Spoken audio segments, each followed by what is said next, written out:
Hello বন্ধুরা, তোমরা সবাই কেমন আছো? আমরা ভালো আছি। আমরা এখন দুজনা যাব অনলাইনে ফর্ম ফিল আপ করতে স্কলারশিপে। এই দেখো আমার মা, আমি আমার মাকে নিয়ে যাব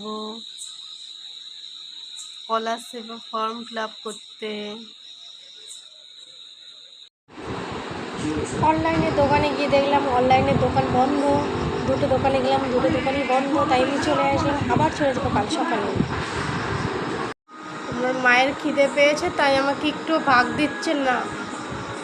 ম্যাগিটা একা একাই খেয়ে নিচ্ছে।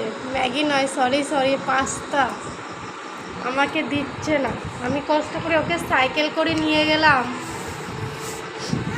অনলাইনে ফর্ম ফিল আপ করতে, আবার কালকে সকালে নিয়ে যেতে হবে, তাও আমাকে একটু পাস্তা দিচ্ছে না। দেখেছো বন্ধুরা আমার মাকে। মা তুই তাকাও। দেখেছো বন্ধুরা আমার দুষ্টু মাটাকে।